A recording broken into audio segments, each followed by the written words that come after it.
అందరికీ నమస్కారం. జై తెలుగుదేశం. ఈ మాట వింటేనే నీతి నిజాయితీ కలిగిన తెలుగుదేశం పార్టీ గుండెలు ఉప్పొంగాల.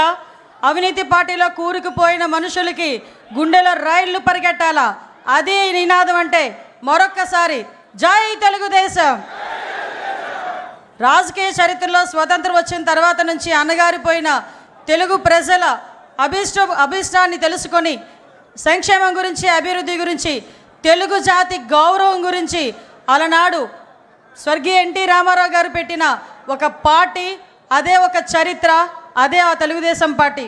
ఆ పార్టీ పెట్టి ఈ రోజుకి కూడా తెలుగు ప్రజలు గర్వంగా నిలబడేటట్టుగా చేసిన ఆ మహానుభావుడికి మనందరి తరపున ఘన నివాళులు అర్పిస్తూ ఈరోజు అదే తెలుగుదేశం పార్టీ ఆశయాలకు అనుగుణంగా ఒక తండ్రి స్థానంలో ఉండి ఎన్నో ఒడిదుడుకులు ఎదుర్కొన్నప్పటికీ కూడా, ఎన్నో అవమానాలు ఎదుర్కొన్నప్పటికీ కూడా, ఎంతోమంది ఎన్నో మాటలు అన్నప్పటికీ కూడా తెలుగుదేశం పార్టీ కార్యకర్త గురించి, తెలుగుదేశం పార్టీ నాయకుల గురించి, కార్యకర్తల గురించి, తెలుగు ప్రజల గురించి నేనున్నానని అన్ని అవమానాలు పడి కూడా మీ అందరి గురించి అవమానాలు పడినా కూడా చెక్కు చెదరని చిరునవ్వుతో మన ఎదురుగా నుంచిన మన నాయకుడు నారా చంద్రబాబు నాయుడు గారికి పాదాభివందనం చేసుకుంటూ, అదేవిధంగా ఈరోజు తండ్రికి తగ్గ తనయుడు, తాతకి తగ్గ మనవడు అంటుంటా.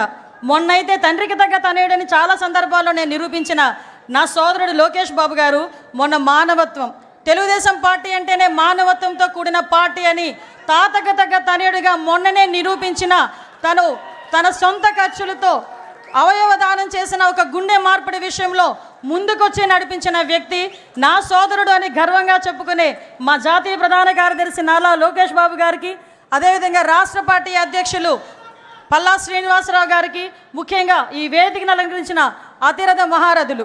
ఇందులో నేను చాలా చిన్నదాన్ని, ఎందుకంటే 83వ సంవత్సరం నుంచి కూడా తెలుగుదేశం పార్టీ గురించి ఎన్నో త్యాగాలు చేసి ఈ రోజుకి ఇక్కడికి తెలుగుదేశం పార్టీ ఉంటే మనం ఉన్నామనుకునే విధంగా ఉన్న తెలుగుదేశం పార్టీ నాయకులందరికీ కూడా మరొకసారి శిరస్సు వంచి పాదాభివందనం చేస్తూ, తెలుగుదేశం పార్టీ కార్యకర్త, నా కోసం పుట్టిన పార్టీ, నా జాతి కోసం పుట్టిన పార్టీ, నా కుటుంబం కోసం పుట్టిన పార్టీ. ఈ పార్టీ జెండా ఎన్ని ఒడిదుడుకులున్నా కూడా కిందన పడకూడదు అని, పడే సందర్భం వచ్చినా కూడా కిందన పడనివ్వకుండా 2 చేతులతో ఒడిసి పట్టుకొని ధైర్యంగా గుండె నిబ్బరం చేసుకొని గుండెని చీల్చుకుంటూ బయటకు వచ్చిన జెండాను పట్టుకున్న ప్రతి కార్యకర్తకి కూడా పేరు పేరున శిరస్సు వంచి పాదాభివందనం చేస్తున్నా. ఎందుకంటే ఈరోజు తెలుగుదేశం పార్టీ బలగం తెలుగుదేశం పార్టీ కార్యకర్తలే. ప్రతిసారి తెలుగుదేశం పార్టీ అధినాయకుడు మా నారా చంద్రబాబు నాయుడు గారు చెప్తుంటే ఒక్కొక్కసారి నాకు 12 సంవత్సరాల రాజకీయ అనుభవం, ఈ రాజకీయ అనుభవంలో చూసిన సందర్భాలు చాలా ఉన్నాయి. మేము పార్టీ క్యాన్వాసింగ్కి వెళ్ళినా, ఎక్కడికైనా మీటింగ్కి వెళ్ళినా పెద్దవాళ్ళు 2-3 వచ్చి ఏదైనా పెన్షన్ అడుగుతారేమో, లేకపోతే ఏదైనా హౌసింగ్ స్కీమ్ అడుగుతారేమో అనుకుంటే నా దగ్గరకు వచ్చి చాలా సందర్భాలు, అమ్మ పార్టీ జెండా ఇవ్వమ్మా, మా ఇంటికి కట్టుకుంటానని చెప్పి ఇన్న సందర్భాలు కూడా చాలా ఉన్నాయి. అటువంటి మహానుభావులు అందరూ ఉండబట్టే 43 సంవత్సరాలుగా ఎన్నో ఒడిదుడుకులు ఎదుర్కొన్నా కూడా ఈరోజు పార్టీ నిలబెట్టుకోగలుగుతున్నాం. ముఖ్యంగా తండ్రి స్థానంలో ఉన్నారని ఎందుకు మాట్లాడుతున్నానంటే గౌరవ చంద్రబాబు నాయుడు గారి గురించి. ఏదైతే పార్టీ ఈరోజు మన సిద్ధాంతం పేదరిక నిర్మూలన అని మన సిద్ధాంతం.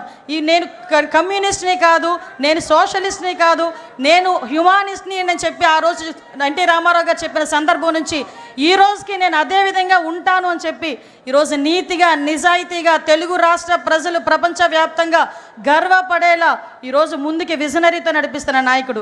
ఈ సందర్భంగా మనందరికీ కూడా ఒక విషయం చెప్పాలి.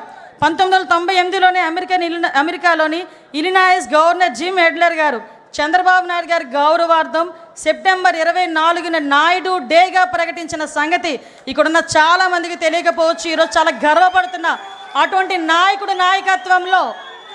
నాయకుడు నాయకత్వంలో ఈరోజు ఒక తెలుగుదేశం పార్టీ కార్యకర్తగా నించున్నా కూడా అది జీవితానికి పరమార్థమే అన్న విషయాన్ని ఈరోజు నేను గర్వంగా చెప్పగలుగుతున్నా.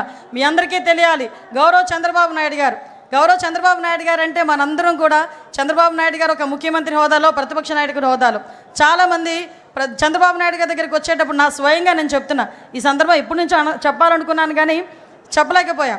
నేను కూడా చాలా సందర్భాల్లో చంద్రబాబు నాయుడు గారి దగ్గరికి వెళ్ళి చాలా విషయాలు సార్తో మాట్లాడేయాలని చెప్పి మాట్లాడడానికి వెళ్తా. ఏమ్మా అనిత, ఏమ్మా అంటారు, అనిత కూడా కదా ఏమ్మా అంటారు, అనేసరికి మొత్తం మర్చిపోతా. 2 సార్లు అలా వెనక్కి తిరిగి వచ్చా.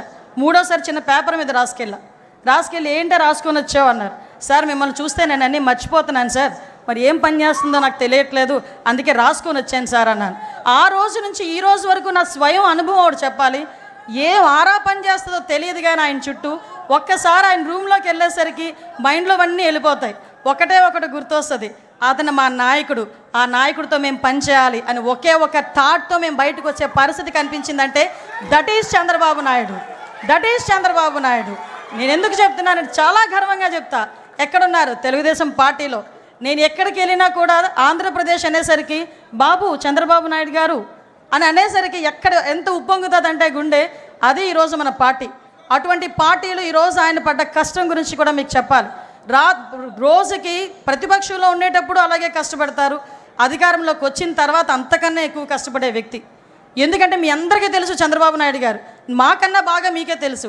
కానీ ఇప్పుడు అతి దగ్గరగా చూస్తుంటే చాలామంది అతని వయసు గురించి మాట్లాడతారు.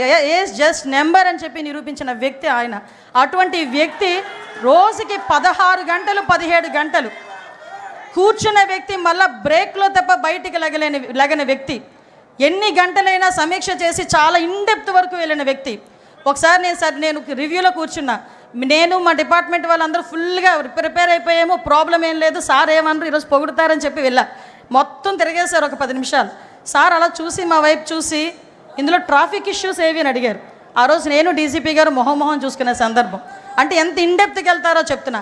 అటువంటి వ్యక్తి గురించి ఎందుకు చెప్తున్నాను అంటే, మీరందరూ 2047 గురించి మాట్లాడుతూ ఉంటే ఏమో ఏంటో, ఎప్పుడు 2047 ఇప్పుడు ఏంటి మనకి అనుకున్న సందర్భాలు కూడా చాలా ఉన్నాయి.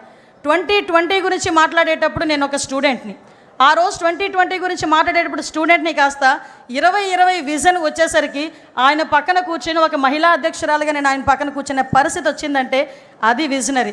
ఈరోజు హైదరాబాద్ వెళ్ళినా ఎక్కడికి వెళ్ళినా కూడా చంద్రబాబు నాయుడు గారు కనిపిస్తారు. ఒక ఐఎస్బీ కానీ, ఔటర్ రింగ్ రోడ్డు కానీ, ఎయిర్పోర్ట్ కానీ, అక్కడ ఉన్న హైటెక్ సిటీ కానీ, ఎక్కడికి వెళ్ళి తలుపు తట్టినా దిస్ ఈజ్ చంద్రబాబు నాయుడు అడ్డా అని చెప్పే పరిస్థితి హైదరాబాద్లో కనిపించింది. మళ్ళా అదే పరిస్థితి రాబోతుంది మన అమరావతిలో. మన అమరావతి చరిత్ర ఉన్నంత వరకు అమరావతి ఉంటుంది. చంద్రబాబు నాయుడు గారు 3 తరాలు చూస్తుంటారు. నాయక మీకు ఒక విషయం చెప్తున్నా, మీరు 3 తరాల నాయకులను చూశారు, 4వ తరం నాయకులను చూడబోతున్నారు. 40 తరాలు వచ్చినా కూడా అమరావతి అని వచ్చేసరికి తెలుగుదేశం పార్టీ చంద్రబాబు నాయుడు గారే గుర్తొస్తారు తప్ప వేరే ఏ నాయకుడు గుర్తుకు రాబోడు. ఇది సత్యం. ఏదో సార్ ఉన్నారు కదా పొగడ్డానికి మాట్లాడలే, నేను చూస్తున్నాను కాబట్టి చెప్తున్నా. 2047 ఒకటే ఒక విషయం చెప్పి ముగిస్తా. 2047 విజన్ పెట్టుకొని 5 సంవత్సరాలు ఈ రాష్ట్రానికి ఎలా చేయాలి, 5 సంవత్సరాలు 2047కి మనం ఏం చేయాలి అని ఇప్పటి నుంచి ప్రణాళిక రాసుకున్న నాయకుడు ఎవరైనా చూసామమ్మా? మనమే ఇంట్లోనే ఉన్న పద్దులు రాసుకోము, సంవత్సరానికి సరిపడి ఏం కావాలి, ఏం చేయాలి, నా పిల్లడు ఏం చేయాలి మాట్లాడుకోము. నీ పిల్లడు ఏం చేయాలి, నీ పిల్లడికి ఎలాంటి ఉద్యోగం కావాలి, నీకు ఎలాంటి ఇల్లు కావాలి, నీకు ఎలాంటి జీవనోపాధి కావాలని 24 గంటలు లోపల కూర్చొని రాసుకుంటున్న వ్యక్తి